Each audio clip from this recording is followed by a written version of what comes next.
So I'm making this video to announce that I'm just entered in a draft league. So this is actually my second draft league I'm in. So I did one last year for Ultra Sun, Ultra Moon. I took over someone else's draft. I think around week 3, I dropped it because there was a lot of people watching it. But the winner of this draft league does get this nice looking belt. It is pretty cool, and it does look pretty nice being on display on my wall if I do win the whole thing. So the draft league is a 9-week long battle. I am the coach of the Alaskan Articunos. Yeah, pretty cool looking photo here. And I'm just going to go over my draft and pretty much explain my thought process and why I kind of picked, or draft what I picked. For those that don't know, Draft League is basically a format where you and different players take turns picking Pokemon, usually around 10. And say, for example, I draft Pikachu, then none of the other players can draft Pikachu. And you basically just kind of counter team your opponent each week because you play once a week. And like I said, you just pretty much counter team them. So for the tier breakdowns for the Pokemon, there's going to be 1 C tier Dynamax Mon, 2 S tier Mons, 2 A tier Mons, 2 B tier Mons, and 3 C tier Mons. So C tier Dynamax is the only Mon in our draft that's allowed to Dynamax. So luckily there's really not much of a surprise factor. So you can pretty much, based off Team Queen you go, they're either going to Dynamax or not. So my first C tier Pokemon is going to be Galarian Rapidash.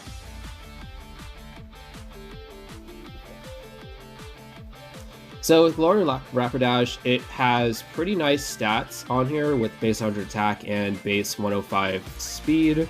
So it also gets access to Combine as well, and with base 80 special attack. So I feel like this is a decent offensive monster to use Dynamax. So for my first S tier draft is going to be Cinderace. Now this draft did ban Libero, so Cinderace is only going to be Blaze the entire draft. I'm pretty sure I'm going to end up repeating this multiple times. But unfortunately, Cinderace won't be breaking teams with Stab Everything, but still, Cinderace is a pretty big threat, regardless of not having the ability to hit everything with Stab Everything. So with base 116 attack, it hits pretty hard, and base 119 speed, I can usually dump a lot of investments into bulk and still outspeed the majority of her team. I can still hit them for pretty good attacks.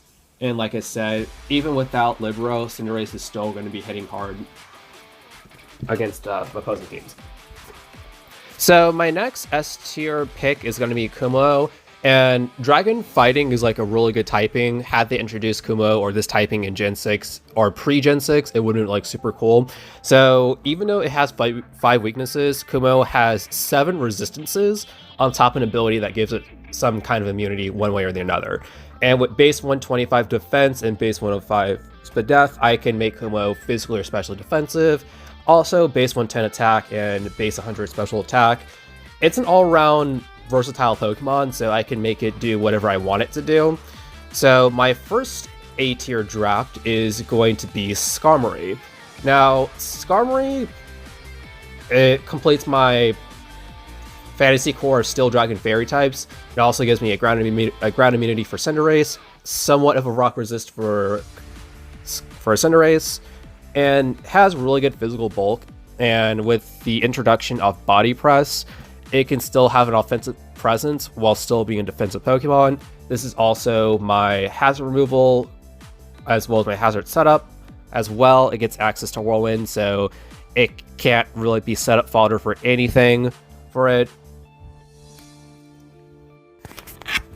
And my first B tier draft is going to be Azelf. So just like Kumo, it's also a somewhat versatile mon. So I have base 125 attack, special attack with base 115 speed, as well as base 70 defenses. Azelf can be physical or special, and like I said, just has versatile as Kumo as well. So this makes it a little bit difficult for my opponent to really pick or to kind of predict what set I could possibly bring just because of the versatility between the two mons. With Levitate, it also gives immunity as well. So my first B tier pick would be Alcremie. So another fairy type on here. So it has base 121 special defense and base 110 special attack. Fairy types are pretty good with special defenses. So with this does give me like another special wall as well. And this also gives me another fairy type option for my fantasy core. So it gets access to Sweet Veil. I believe this was the ability that prevents it from being like taunted or anything like that. I can also go like physical defense as well and go for like acid armor and all that. So Alcremie is pretty good. So my second B tier pick is going to be Snorlax. Now Snorlax is really good. Base 160 HP makes it pretty bulky. Base 110 attack, base 110 special attack or special defense as well. Base 65 defense, between the defenses and the HP stat, it's pretty bulky. It gets access to immunity, which gives me a poison immunity as well, along with Skarmory. Base 130 speed means that this is also like my Trick Room counter almost. So my first C tier pick is going to be Excelgor.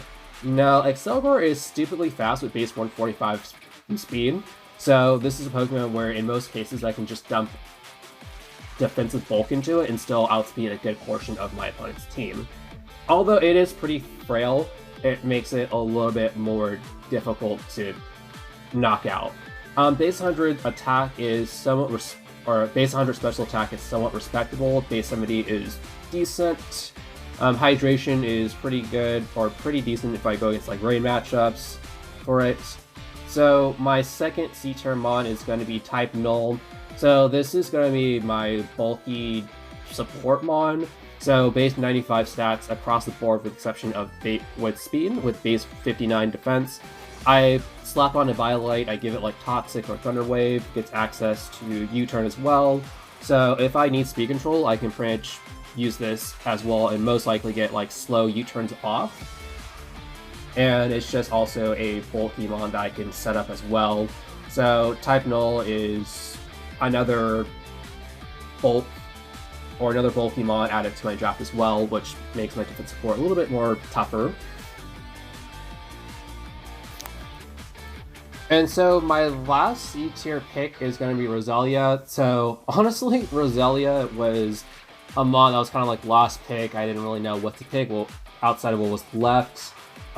Base 80 Spadef is okay. Base 65 is decent. At least it does have base 100 special attack, so I guess this could be another Trick Room mon as well. It gets access to Natural Cure, so it at least is like my status absorber. A grounded poison type to remove T-Spikes if I need to, if I can't like defog them away or anything like that. And it also gets access to, I believe, T-Spikes just like Roserade as well. And like I said, like this was just kind of like the last pick. I kind of didn't know what to throw in over there. But yeah, that's going to be the majority of my draft, or my entire draft there. So I do plan on hopefully doing commentary for all my draft battles, preferably live commentary. If not, I'll do post-com.